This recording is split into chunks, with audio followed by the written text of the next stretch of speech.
The Visual Commentary on Scripture is a research project based at King's College London. It explores how biblical texts and works of visual art have interacted with each other through history, and how their continuing interaction opens new perspectives and possibilities in the present.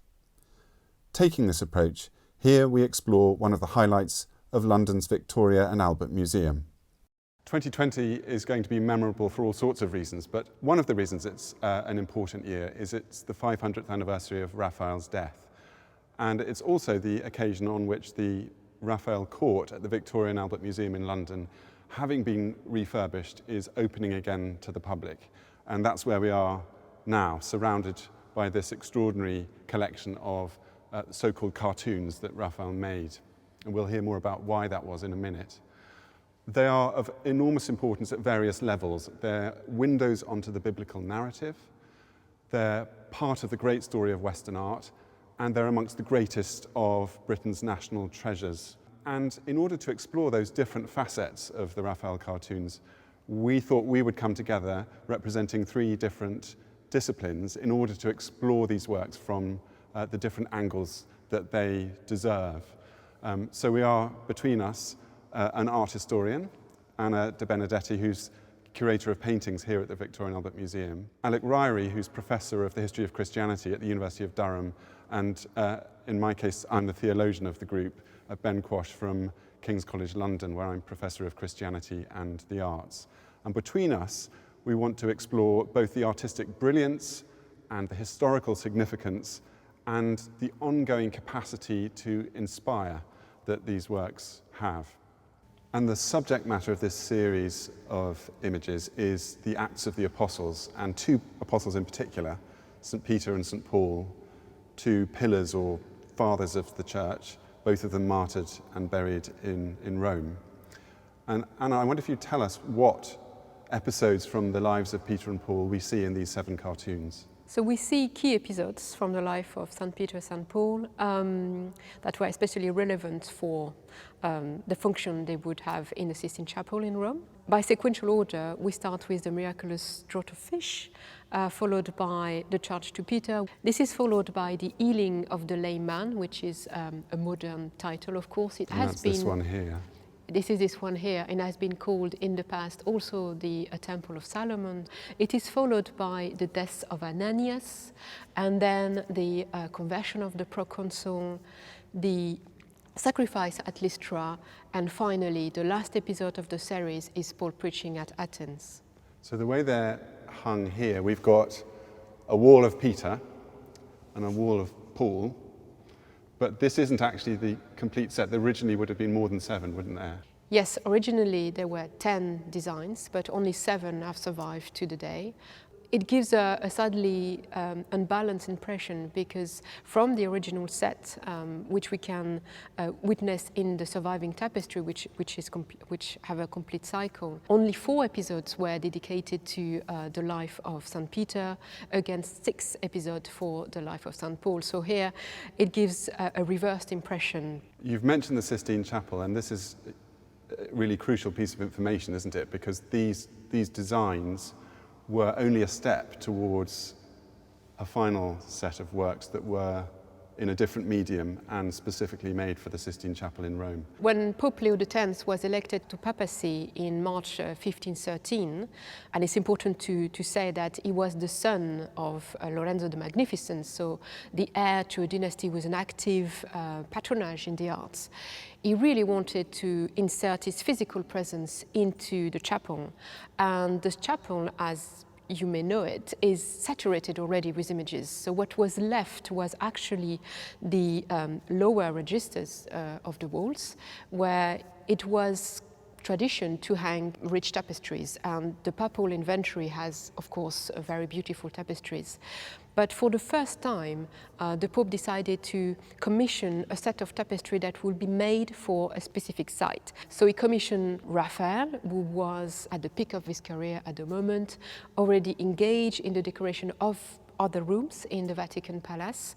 And the Pope and his court devised an iconographic program, and Raphael was entrusted with translating this complex message into clear, harmonious ensembles. And this is the the results of this extraordinary commission. These 10 cartoons became 10 tapestries hanging around the lower register of the Sistine Chapel, having to hold their own with all that Michelangelo and other things around them. Leo X, the Pope, was very invested in not just having them, but the content. What was in it for him?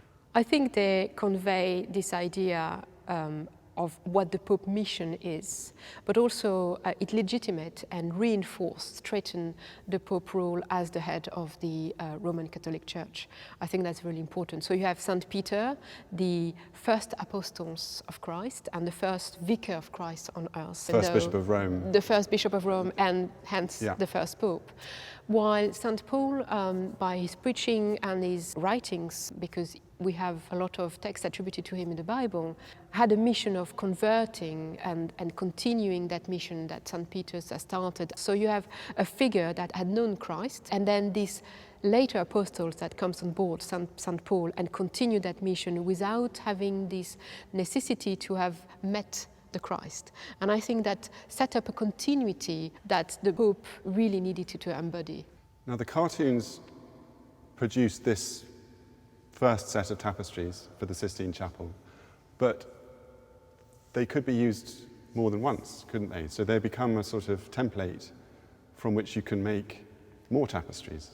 And this happened, didn't it? It happened, but maybe it wasn't meant to happen, because the death of the artist Raphael very quickly after the first delivery of the tapestries, and then the death of the commissioner in 1521, Pope Leo X, meant that the cartoons remained in the workshop of the weavers, but we kind of expect that they should have returned to the commissioner so he could keep copyright of them, because these were an especially prestigious commission for an especially prestigious site, and they were very unique.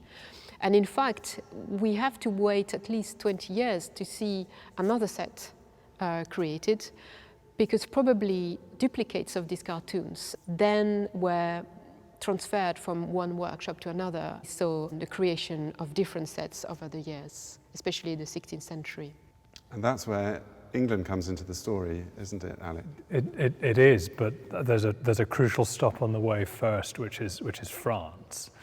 Anna was talking about the way that Raphael and Pope Leo are attempting something genuinely new here, and it's a real sign of their success that this catches on, that these tapestries become enormously enviable. A model that others want to imitate. And Francis I, the Renaissance king of France, who has created this court and image of splendor around himself, creates another set of these in the early 1530s. And if Francis I does something, then his self-styled brother over the water, Henry VIII of England, who is not a king of the same level of grandeur and power as the King of France, but who likes to think that he is. And so for Henry VIII, especially once Francis has acquired one of these sets, acquiring one for himself becomes a mark of the kind of status to which he's aspiring. Keeping up with the Joneses. Yes, because I mean then those tapestries become part of the English royal collection, and they go on through, and we can trace their history up to the point when they're destroyed during the Second World War. In Germany rather than here. They have a very tangled, long history. But the cartoons themselves then re-enter the story nearly a century later, when they're acquired by Prince Charles, the future King Charles I, in 1623. Again, principally with the hope of creating more sets of tapestries, although with at least half an eye on them as enviable pieces of art in their own right.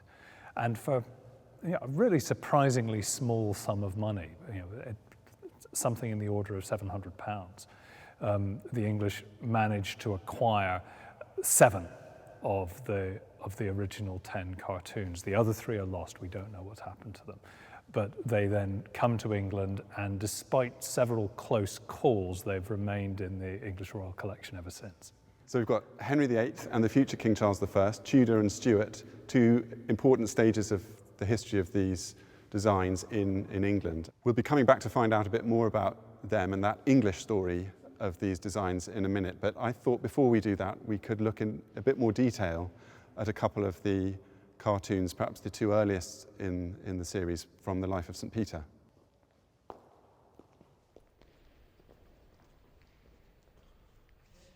So these are the two first compositions for the whole cycle. It's also the beginning of the story, because on one hand we have the discovery of the new faith by St. Peter, by kneeling humbly in front of Christ, acknowledging his divine power. And on the other hand, Christ choosing Peter as the foremost of the apostles, entrusting him with the key to the gate of heaven, and alluding to the flocks of the Christian followers, which would be led by St. Peter after the death of Christ. So with the keys also, of course, we have the very beginning of the papacy in a way, because the keys are also becoming the attributes of the papacy. But also this compressing of two different biblical scenes into one in the cartoon of the charge to Peter, because on the one hand it's a pre-resurrection moment, Peter being the first of the apostles to recognize Jesus as the Christ. He says, "You are the Christ."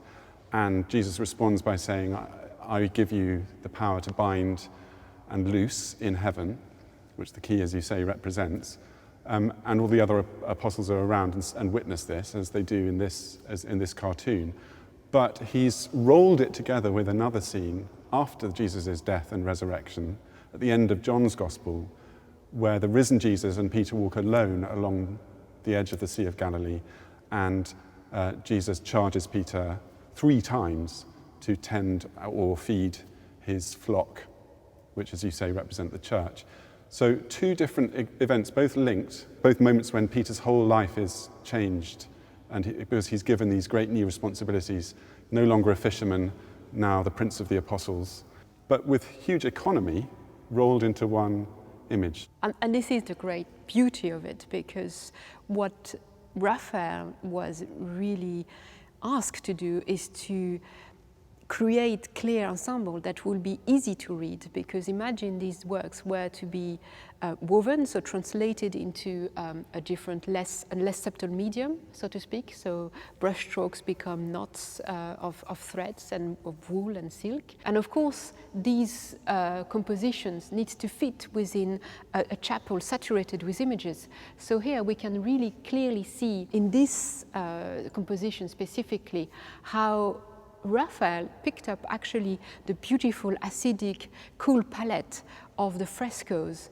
and used it to link chromatically his own program with the program already present in the chapel. Their clarity, their energy, their colour make them powerful conveyors of messages, whether in support of the papacy's own dignity in the Sistine Chapel, but potentially other messages too over time, and changing contexts symbolized by the different borders around them that different people might have added. Those changing contexts inflect these images in lots of different ways. They have a long afterlife. They speak new messages. They're always strong messages, but they speak new messages in new contexts, which perhaps brings us, Alec, to the story of England and the messages that they brought alive in that context. Well, indeed, because in some ways you might think that this set of images commissioned by the Pope for the Sistine Chapel would be the last thing that Henry VIII, who has, by the time he acquires this set, has famously had this bitter falling out with the papacy and is describing the Pope as Antichrist. And yet the power of what's going on here, the way that these stories are being used and presented is such that they can still work with a different set of meanings in that setting. So, I mean, here we have Peter kneeling to receive this charge from Christ, kneeling to receive the power of the keys of binding and loosing, the foundation of the Pope's authority. So this works tremendously well as an affirmation of papal power, the Pope as the successor of Peter. And yet, you only need to squint and look at this through the other eye, and you think, well, here are all the apostles, and Peter is the one who is kneeling. He's the one who's being humbled. And you look at one of the two biblical passages that this is referencing, the second account in John 21, which is all about Peter's repentance for his betrayal of Christ, and emphasizing his unworthiness to be an apostle and his forgiveness. So it can look more as if Peter is being not just brought down to the level of the others, but almost reduced below them, becoming the least of the apostles. This is very much the kind of approach that Henry VIII, by this stage, is an enthusiast for. When these are commissioned, Peter and Paul together are the joint founders of Christian Rome. I mean, their feast is celebrated on the same day. They're very much a pair.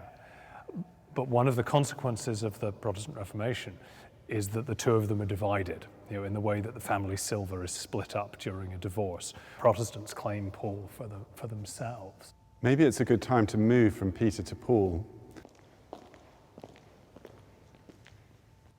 And so if we look at this one here, this cartoon of Paul preaching at Athens, you see there's such a striking visual contrast between the humbled figure of Peter that we were looking at a minute ago, and here Paul standing authoritative, head and shoulders over all the greatest minds of the ancient world assembled in the philosopher's capital as he expounds the Christian gospel in this new setting for the first time. Even that figure who may be a representation of Pope Leo X himself in his shade. And certainly to Protestant eyes, that's a contrast that will have invoked the story in one of Paul's letters about how he confronted St. Peter directly over this issue of preaching to the Gentiles, to the non-Christian, non-Jewish world, to the pagan world, the legitimacy of bringing that world into the Christian fold, a debate which Paul won. And that's often invoked by Protestants as proof that the centrality of Peter just isn't a sufficient way of understanding the Christian gospel. But even for Protestants who might be enthused by this sort of depiction of Paul, there are problems with having such vivid depictions of the saints, problems that are alluded to by this next cartoon of the sacrifice at Lystra, where the crowd are mistaking Paul and Barnabas themselves for pagan deities and attempting to sacrifice to them. And that fear for Protestants of idolatry, of worshipping something human or something human-made as if it were God, becomes really pervasive. And during the latter part of the 16th century, during the reign of Elizabeth I and after that fear would have made images like this, even within a domestic setting, never mind in church, problematic. It's no coincidence that of all the English kings who could have brought these images back into the fold in England, it's Charles I, who, at that point not quite yet king, is interested in and really enthralled by this kind of ceremonial revival, the openness to that kind of Catholic inflected sensibility. He himself has married a Catholic, and his openness to that sort of artistic world is one of the things that makes his reign so divisive. It fuels the religious suspicions that helped to lead England into civil war after 15 years of his reign. But on the upside, it does also mean that these wonderful images came to this country. We've travelled, haven't we, from, in the Peter story, the temple and the world of Jewish religion, to here in the figure of Paul, to the mission to the non-Jewish world, to the world, the polytheistic world, the world of many gods and goddesses that was the world of Hellenistic civilization, Greek and Roman civilization. And it's interesting that in these images of Paul's ministry, we see that civilization embodied in the statuary of those gods, don't we? Yes, there is a wealth of citations of the classical world, and you see the love of Raphael here, taking the time to carefully copy a funerary altar, for instance, one of these artifacts that he would have seen in Rome at the time, because he was also surveyor of the antiquities in Rome, so he would have surveyed many different monuments from that time. Also the architecture, the round temple, the statue of Hermes Mercury in the background. Now, the visibility of the Greek and Roman gods in these images, we've talked about Mercury here. We've got Ares, or Mars, to give him his Roman name, in this cartoon with his back to us. And then missing from the third one, which we can't see here, the third one in the Pauline series is Aphrodite, or Venus. So the gods of the non-Christian world are very present in these images in a sort of dialogue. And I find that really interesting because one of the things that's often said about the Book of Acts, which is the biblical source for all of these cartoons except those first two of Peter, has often been described as a book of the Bible in which the main character is the Holy Spirit, kind of conquering the world through the apostles. But of course you can't depict the Holy Spirit directly. There's no bodily form. So these bodily forms of the gods are kind of acting as a foil against the invisible activity of the Spirit, which we have to try and read in the interactions between the human characters. And I think, therefore, these gestures of the apostles' arms and bodies are all, in some ways, trying to offer us a way to see, in inverted commas, the work of the Spirit, even though we can't see the Spirit. But what might just be a narrative of replacement, the replacement of a new Christian reality for this older pagan one, is actually oddly a reincorporation by Raphael of the old classical world, because a lot of the forms and shapes of his figures are direct, not just the statues of the gods, but the very positions that his figures are in are echoing classical statuary, aren't they?